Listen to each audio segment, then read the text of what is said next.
I'm Lizzie, welcome back to my channel, Lizzie's Week. Today I have another book review and it is, drumroll please, another Emma Gannon book. This is Disconnected, How to Stay Human in an Online World. Now look out, first of all, look how dinky this book is. I mean, like, here's like a normal paperback book.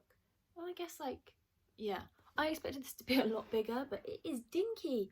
It's another library book. I don't know if I have to keep saying that.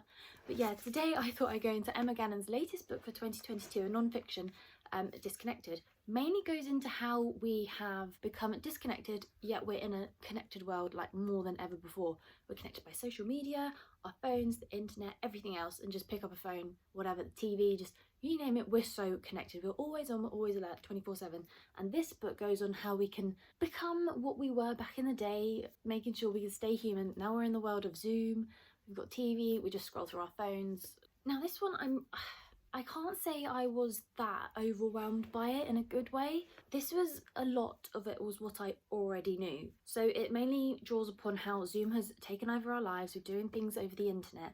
And if anything, we've become more disconnected, even though we are connected by these multiple ways. I've got my notes down here, so I'm just going to be flicking to them, which I've written on a blog post. So click the link below and that'll be up there as well.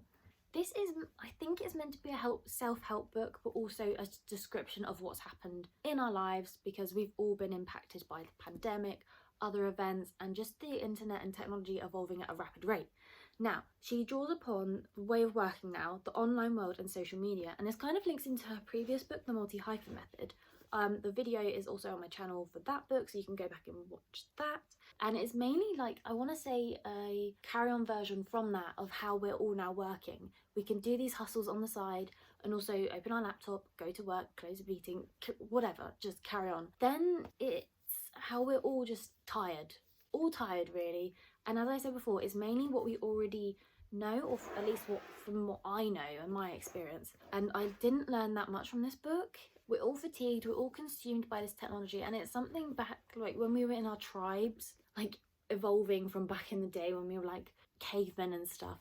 We would actually be in tribes and we couldn't survive without them. Like there'd be our inner chimp and then reacting to danger and stuff. But now, because like it's all instant, we need that connection, we lack it now, and that's why there's like a pandemic of mental health and issues that way. Whilst a lot of good things have happened, so people can do their businesses from their laptop or whatever and behind their screen, she does draw upon like the negatives of it. So you may be aware there's trolls on the internet, they work from behind a screen, so it gives us this confidence. So it may give us this confidence to, for example, start a blog, which is what I did, or launch a new business or whatever. People find the confidence to hide behind a screen and be nasty, because it can take like just one bad comment to ruin someone's day. And then she draws upon influencers. Now, I was a bit torn on this topic, because whilst it can be a benefit of like tailored marketing, it can also hinder us, it can make us broke. $22.3 billion, that's the estimated level of the influencer market by 2024, and it's only set to increase.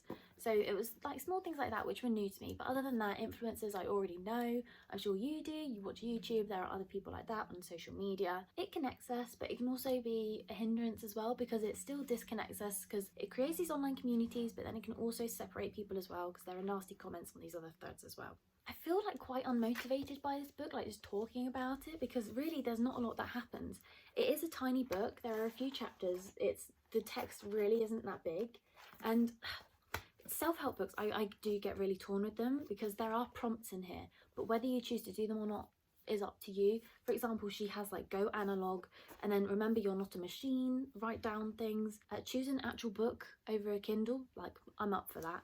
Then be yourself on and offline, and just other prompts like, I don't know, they just seem very unrealistic, but it's up to you of whether you want to do that or not. Tech has enabled a lot of things, but it's also disabled a lot of things. I mean, I really miss that connection with my friends, but because we're surrounded by this tech, I don't know about you, but I always feel exhausted, like working from a computer all day. I don't mind my job, don't worry about that, but it's just, there's something about at the end of the day, if I want to see my friends, I'm too exhausted, or just to go out. And I'm sure a lot of people can relate to that. Now, other than that, there really isn't much to say about this book, and you're probably wondering like, what kind of review is that? There hasn't been much that's been said, and to be honest, a lot of it is what is already out there in public. It's what's like, if you listen to podcasts, read newspaper articles, or just listen and watch on social media, this kind of thing is spoken about. And Actually, I saw this on Goodreads and I noticed it myself. There were quite a few grammatical errors, and the last chapter felt very rushed. It was about community and ways we can improve and get ourselves involved. But I'm pretty disappointed, like, they let something be published like this with so many grammatical errors. Yeah, you'd expect a bit better from that. Other than that, I haven't got much to say. I feel very disconnected from this book. I did not connect with it that well. Haha. I hope that covers up a lot of things if you were intrigued in trying out the book or reading it. As I said, I've linked the blog down below if you want to read a bit more about that. Otherwise, I hope that's helped decipher if you want to read it or not. Please give this video a like if you want, subscribe, it would be good to have you here, and I look forward to seeing you in the next video. I've got some exciting ones coming up, so make sure you stay tuned for that. So thank you if you watched this far. I hope you enjoyed it. See you soon. Bye!